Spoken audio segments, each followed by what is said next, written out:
اعوذ باللہ من الشیطان الرجیم بسم اللہ الرحمن الرحیم۔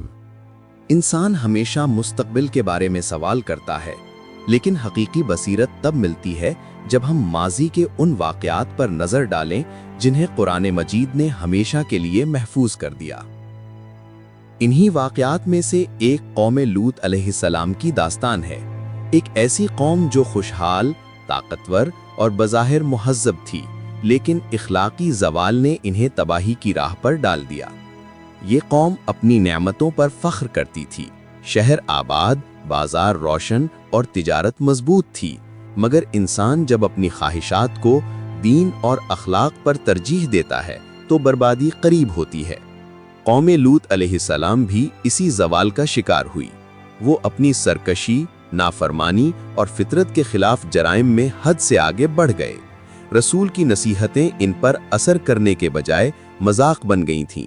وہ لوط علیہ السلام کا تمسخر اڑاتے، برائی کو حق سمجھتے اور حق کو باطل سمجھنے لگے تھے، جس کے بارے میں اللہ تعالیٰ قرآن مجید میں یوں ارشاد فرماتے ہیں، اور لوط کو یاد کرو جب انہوں نے اپنی قوم سے کہا کہ تم عجب بے حیائی کے مرتکب ہوتے ہو، تم سے پہلے اہل عالم میں سے کسی نے ایسا کام نہیں کیا۔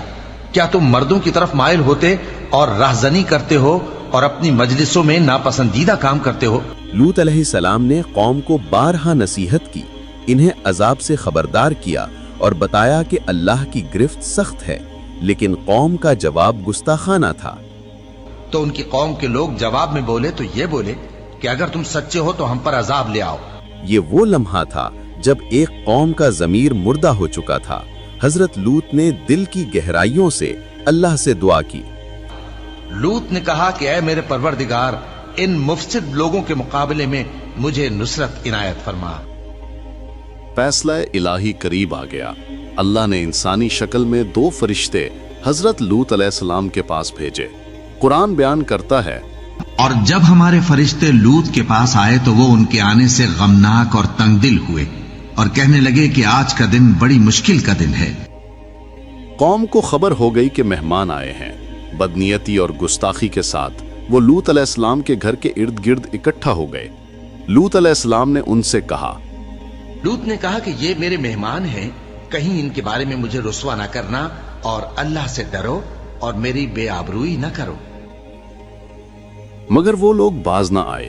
لوط علیہ السلام نے کہا، لوط نے کہا اے کاش مجھ میں تمہارے مقابلے کی طاقت ہوتی یا میں کسی مضبوط قلعے میں پناہ لے لیتا۔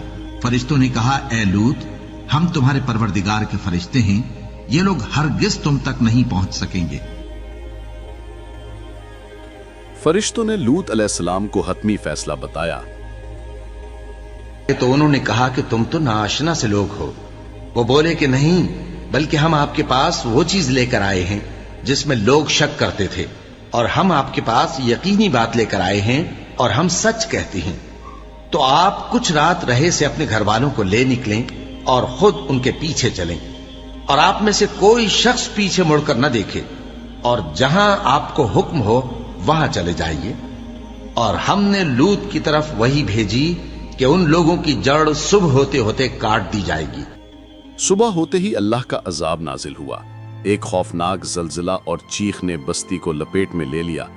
زمین الٹ پلٹ ہوئی، آسمان سے پختہ مٹی کے کنکر برسائے گئے، اور وہ لوگ جو اپنی خواہشات کو دین پر ترجیح دیتے تھے لمحوں میں صفحہ ہستی سے مٹ گئے۔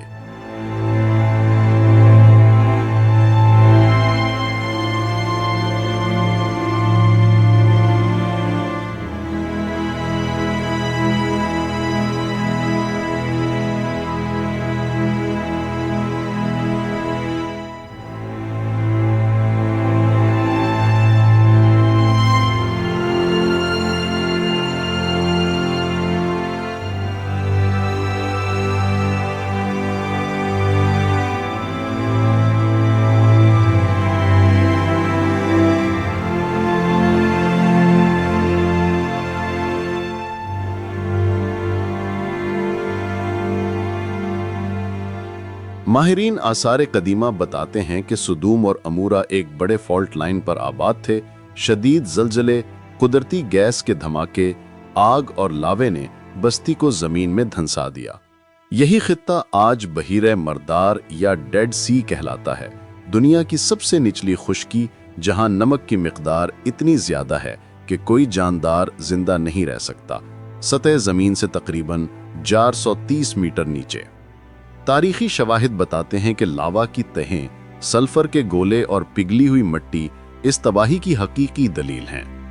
جرمن محقق ورنر کیلر لکھتے ہیں کہ سدوم اور امورا اچانک زمین میں دھنس گئیں، آتش فشانی دھماکے نے مٹی کو پکا کر چھوٹے پتھروں کی شکل دے دی، یہی کنکر قرآن میں ذکر ہوئے ہیں۔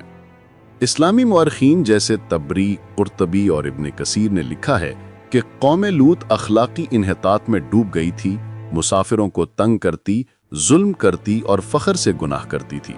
یہ عبرت کی ایک واضح مثال ہے کہ گناہ ابتدا میں چھوٹا لگتا ہے مگر انجام بہت بڑا اور ہولناک ہوتا ہے۔ قرآن میں بیان ہے، اے نبی، تمہاری جان کی قسم وہ اپنی مستی میں مدہوش ہو رہے تھے، سو ان کو سورج نکلتے نکلتے چنگھاڑ نے آ پکڑا، اور ہم نے ان بستیوں کو الٹ کر نیچے اوپر کر دیا اور ان پر کھنگر کی پتھریاں برسائیں۔ یہ کہانی نہ صرف ماضی کی عبرت ہے بلکہ ہر معاشرے کے لیے پیغام ہے کہ جب اخلاق، دین اور انصاف کو چھوڑ دیا جائے تو زوال قریب ہوتا ہے۔ قوم لوط کا انجام آنے والی نسلوں کے لیے ایک تنبیہ اور عبرت ہے، اور یہ ثابت کرتا ہے کہ اللہ کی گرفت ہر ظالم اور سرکش قوم پر یقینی ہے۔